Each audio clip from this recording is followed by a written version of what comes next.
Sebagaimana kita dilahirkan oleh ibu kita dalam keadaan tidak tahu apa-apa. Wallahu akhrajakum min butuni ummahatikum la ta'lamuna syai'an. La ta'lamuna syai'an. Tidak tahu apa-apa. Syai'an itu berarti mengandung unsur semua-muanya. Sudah tidak tahu apa-apa.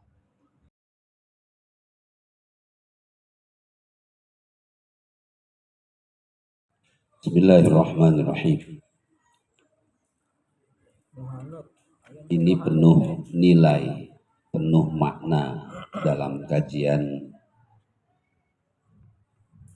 bagian kedua dari metode Rasulullah di dalam mengajarkan syariat secara perlahan-perlahan atau step by step atau setahap demi setahap, tidak sekaligus. Kakak sekalian, ini sangat sesuai dengan fitrah, dengan sunnatullah. Kita ada ayat di Al-Quran, Kak Sugirno, sunnatullah, fitratallah. Coba di ini kan. Kata Blida di kalimat tentang sunnah, bahwasanya sunnatullah itu tidak ada perubahan. Jadi apabila matahari itu terbit dari timur, ya matahari kan taat kepada Allah, selalu terbit dari timur dan terbenam di barat. Ya, itu sunnatullah, tidak ada perubahan di dalamnya.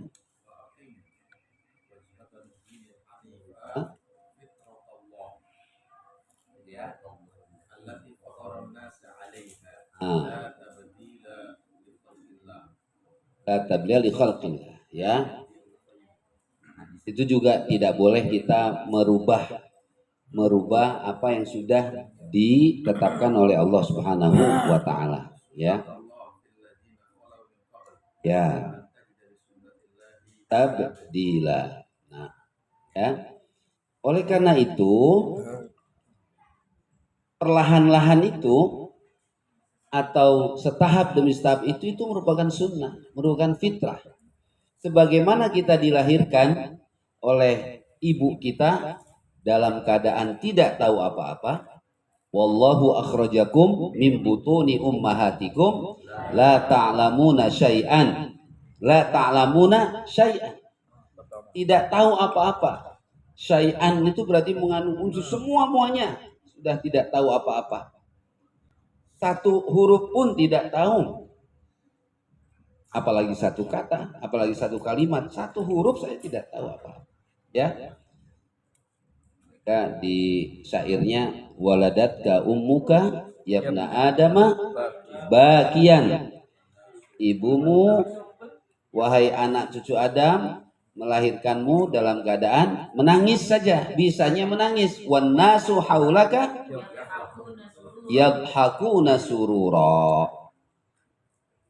Sedangkan di sekitarmu itu pada gembira, pada senang, ya, pada senang karena kelahiran. Sedangkan bayinya sendiri hanya bisa menangis, itu aja kepandaiannya, hanya bisa menangis saja. Ya. Nah, baru waja'ala lakumus sam'a wal absara wal afidata la'allakum tashkurun. Kemudian Allah menjadikan untuk kamu sekalian, pertama pendengaran, kedua penglihatan, ketiga afidah itu apa? Hati. Hati itu sebetulnya pemikiran itu, ya. Nah, coba kita telusuri dari ayat ini. Jadi apa yang pertama kali dihidupkan? Sama, pendengaran. Maka teori atau bukan teori, ya, metode pembelajaran yang paling baik itu pertama adalah mendengarkan. Kalau melihat visual ya. Kalau mendengar audio. Audio. Dari audio itu. Mengapa? Karena orang mudah untuk melihat tapi tidak mudah untuk mendengarkan. Mudah untuk bicara tapi tidak mudah untuk menerima. Ya, kita bicara ini saya ini mudah nih. Belum tentu kalau saya jadi pendengar seperti kakak sekalian, saya mudah bisa jadi ngantuk kan gitu. Ini nggak ngantuknya karena diberi konsumsi aja ini. Bocoran. Jadi uniknya ngaji di kita ini, makannya itu jalan dengan seimbang dengan pendengarannya. Nah, apa ini seru ya mungkin. Ya nggak Pak Dewang. Kalau biasanya kan ngaji dulu baru makan gitu ya. Jangan kan makan, doa dulu kan gitu. Ya udah lapar baru makan. Ini bahkan udah lupa luar biasa. Ini tandanya subhanallah banyak orang-orang yang sangat sayang sekali pada kita. Apalagi ini biasa kalau datang Mas Ari dan Kyudi dan Mbak Jilwan, ada sesuatu pasti nanti gitu kan. Waduh. Gak mau pulang. Ya. Alhamdulillah. Apalagi nanti ada door prize lagi, ya kan? Yang tidak diberikan kecuali orang yang hadir dan tanpa diundi lagi, udah langsung dikasih aja. Cukup. 20 kan mesti ya? 20 kan door prize-nya. 20 pas berarti. Kata sampai komentator bola aja, nikmat mana lagi katanya kau dustakan. Udah bola di depan gawang, tendanya ke atas lagi. La ilaha illallah. Witan, nikmat mana lagi kau dustakan. Witan ini. Ini ngomong-ngomong menyesali kekalahan gitu ya. Sangat. Menang pakai. Oh menang. Menangis. Menangis ya. Oh bagus juga ya. Ya. Jadi audio pendengaran itu lebih utama daripada penglihatan karena prosesnya kita dihidupkan pendengaran dulu. Tes bayi yang lahir, coba tes apakah dia sudah bisa melihat? Belum. Dalam ilmu tarbiyah ba'dal usbu'ain, ba'dal usbu' atau ba'dal usbu'ain, seminggu atau 2 minggu baru terbuka penglihatannya. Jadi artinya tadi menurut pengalaman semuanya yang difungsikan pertama kali adalah pendengaran. Jadi ini juga bertahap ini. Ayat ini wallahu akhrajakum itu bertahap. Tidak langsung semuanya di-on-kan. Jadi pertama yang di-on-kan adalah audionya, pendengaran dulu. Nah, oleh karena itulah para suami, para ayah disunahkan untuk mendengarkan azan. Karena sudah berfungsi. Ya kan? Sudah berfungsi azan. Azin fi uzun al-yumna wa yuqimus shalah fil uzunil yusra. Lalu diiqamahkan. Ya, itu langsung itu. Setelah lahir diazan. Karena sudah berfungsi nih. Nah, tidak diperlihatkan WhatsApp dulu gitu kan, TikTok dulu tuh. Selfie. Ya itu kan. Selfie, ibunya selfie. Aduh. Ya. Jangan itu azan dulu dengan iqamah, betul kan? Jadi dalam ilmu pendidikan setelah seminggu atau 2 minggu baru dibukakan penglihatannya, ya. Makanya coba tes bayi itu udah lihat atau belum? Kalau ini benda nih di hadapan matanya, kalau dia ikut, tuh, gimana tuh berarti? Responnya gimana itu? Berarti matanya, itu ya. Ini yang bahaya itu kalau ini begini.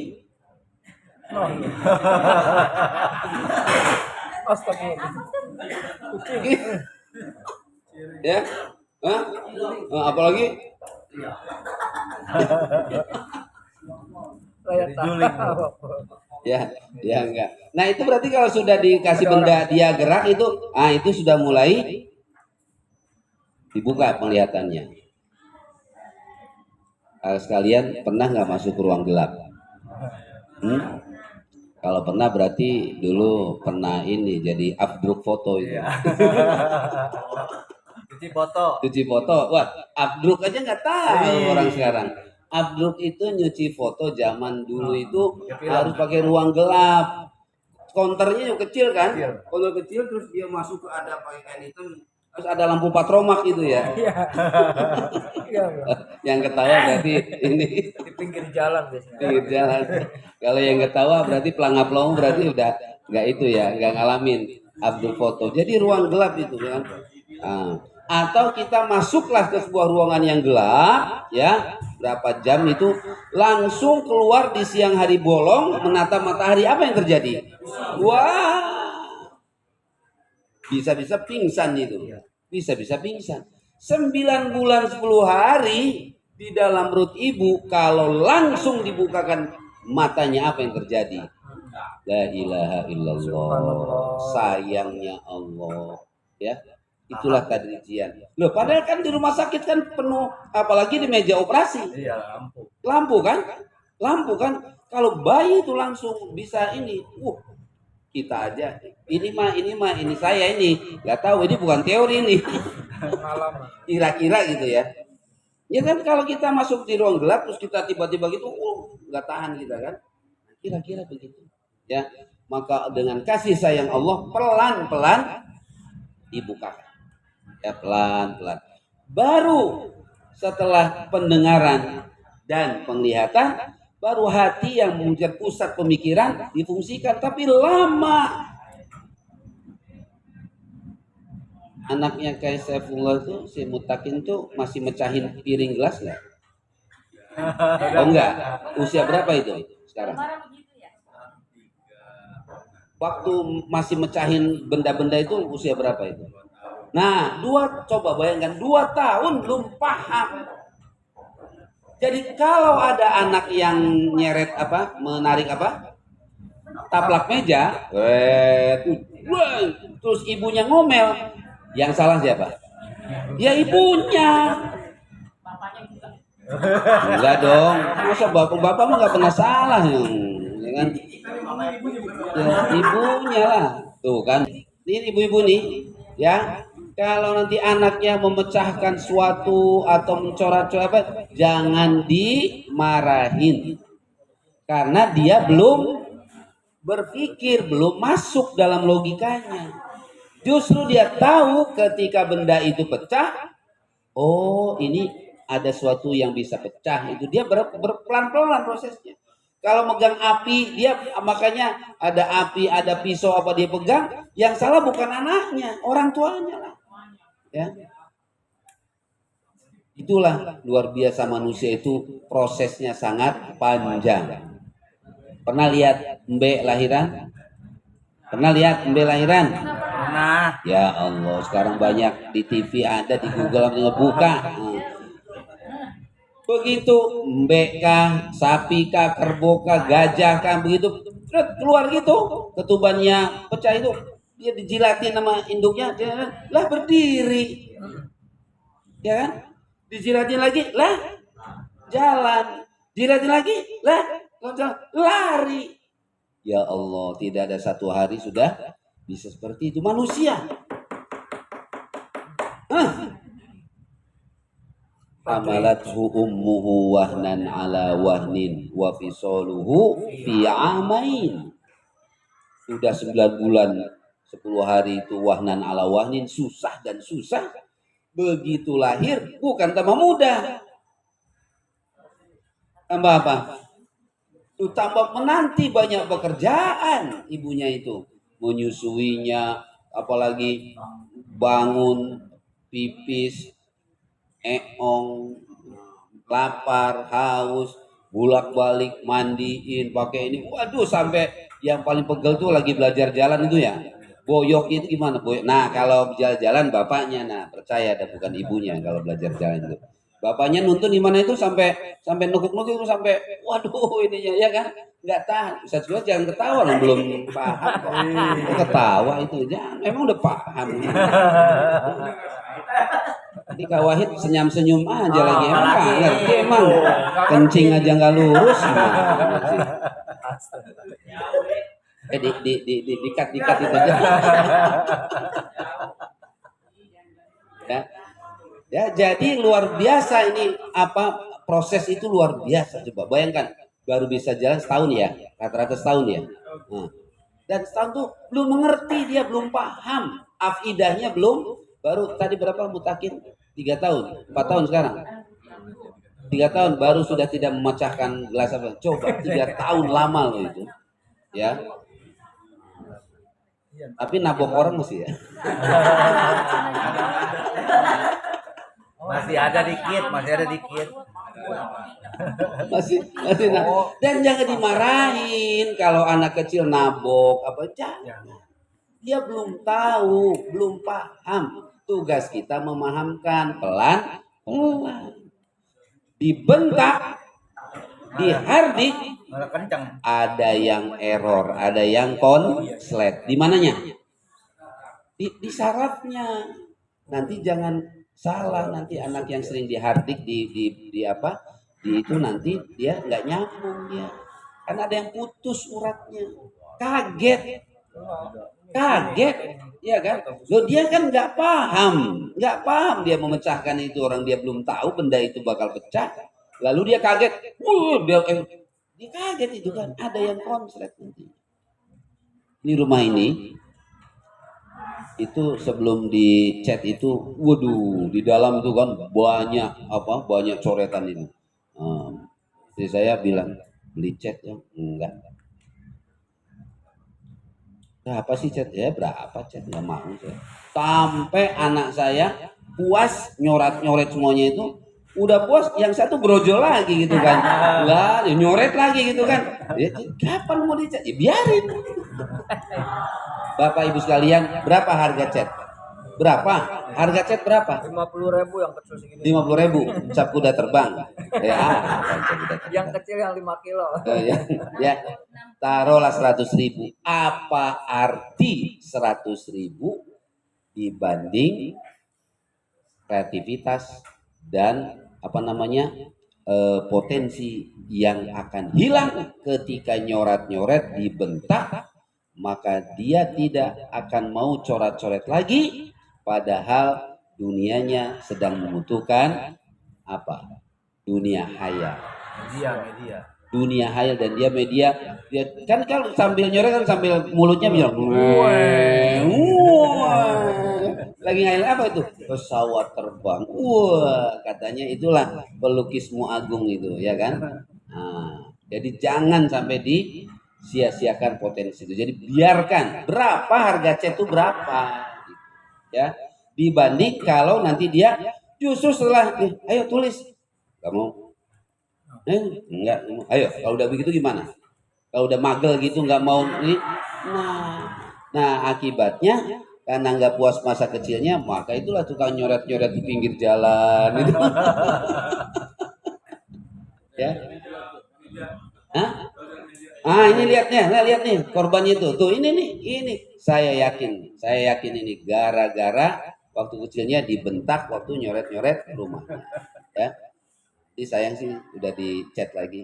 Jadi ini di dalam tuh full. Waduh, luar biasa. Udah pokoknya dekilnya biarkan aja, ya. Nah, berapa harga cat berapa? Ya. Dengan harga kreativitas. Jadi lagi-lagi ini adalah sebagai proses. Ya.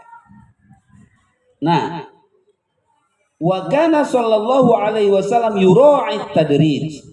Baginda Rasul sangat-sangat memperhatikan, mempunyai atensi besar, perhatian besar kepada proses. Tadrij fi ta'lim ini adalah proses of learning. Ya. Kata orang, pendidikan adalah long investment, investasi jangka panjang.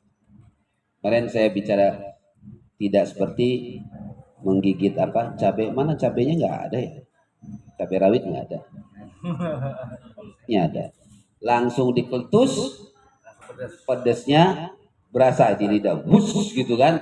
Pendidikan tidak akan seperti itu. Pendidikan tidak terasa sekarang, tapi 10, 20, 30 tahun yang akan datang. Oleh karena itu, prosesnya mendidik manusia, membesar manusia ada lama, hampir 2 tahun ya, berarti kalau merujuk pada ayat Al-Quran, wa fisoluhu amain, dan ibunya mulai menyapihnya 2 tahun.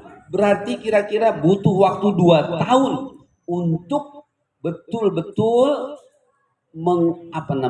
membesarkan anaknya.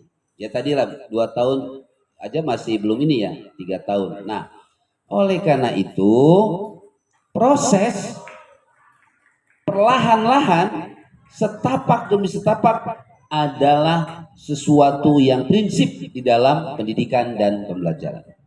Bapak Ibu sekalian, jangan pernah punya kalau mahasiswa itu apa? Kejar semalam, kebut semalam itu. SKS apa? SKS, sistem kebut semalam. Wah, besok mau semesteran tuh. Wah.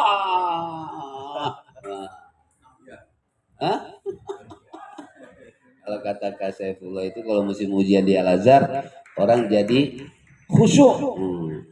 Orang jadi takwa semuanya. Takwanya sebulan, habis itu bubrah lagi gitu kan.